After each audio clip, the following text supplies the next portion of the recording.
Body fat time. So recently, actually, I haven't been tracking this for a long time. I only just got the calipers, but it's a tool I've decided to add in because the more data you can have to help you draw conclusions about the progress you're making, the better. So are body fat calipers particularly accurate? No, but can they be reliable? Yes. So what I mean by that is, as long as you are consistent with where you measure, then you can still get useful information about how you are changing over time.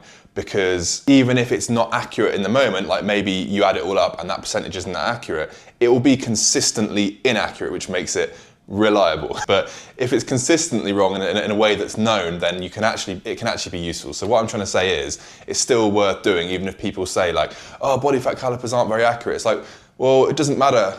It can still be very useful at tracking the trend over time, which is what's important. And it's great to use in conjunction with like body weight, and I think it's more useful than the scales. Like the scales with the bioimpedance where you stand on them and it does your body fat measurement. Like for me, I went through the entirety of prep and lost like 14 kilos, and my scales went from like 14 to 12% body fat. So it's just absolute bollocks.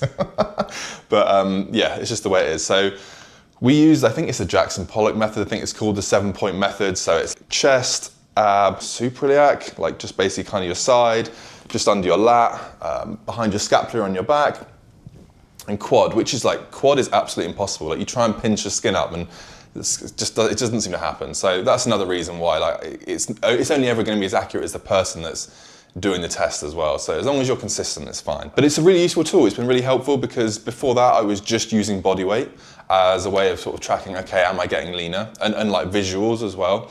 But I've got female clients as well, like Mel, for example, who's prepping for a show as well. And depending on where she is in her cycle, her body weight can fluctuate quite a lot and the water weight can change. And so this week, for example, the scales haven't really moved for her. Coming up to a period, so body weight's changing, and it's like, okay, immediately, obviously, if you're getting ready for prep, you're going to be worrying, thinking, oh shit, I'm not losing weight, what's going on, I'm going to have to change everything. But we came and did all the calipers today, and all the skin fold measurements are down. So it's like, okay, actually there is progress happening, your body is changing, it's all good, you're just holding a bit more water. So it gives you that extra level of information to make a more informed decision, which is very useful when it comes to something like prep, where if you just have the scales, you might be like, okay, we're stalled, this is a problem. Whereas now it's like, oh no, okay, actually no, we've still got movement, we don't need to change anything yet. Because what you don't want to do is have to keep changing things like too early. And then like what are you going to do when you've still got 6 weeks left and you've already pulled out loads of food, you're already doing a ton of cardio, like there's nowhere left to go. So you don't want to go too quickly if you can avoid it. So I'm going to get Mel to do all my caliper measurements now, and I'll show you how we track it. Because I have like that I use for myself and my clients, a spreadsheet that we use to track all of the progress. This is a competition specific one, so it's got all of the stuff on there and what we're going to be doing week by week. There's a more basic version just for like the general kind of fat loss. But yeah, you want to be tracking things week on week if you're prepping visuals, like doing your visual check-ins with all your poses and seeing like how that's changing.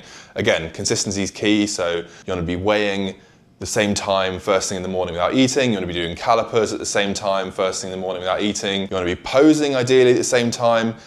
Doesn't necessarily have to be first thing in the morning, but like maybe when the light's consistent, so you're not getting like different lighting, different shadowing that's kind of like confusing the look. If you do all those things consistently, that will help the data be a lot more reliable. So I'll show you through the spreadsheet in a sec. I'll get Mel to do all my caliper measurements and I'll show you how that looks and how it kind of can be used and is useful.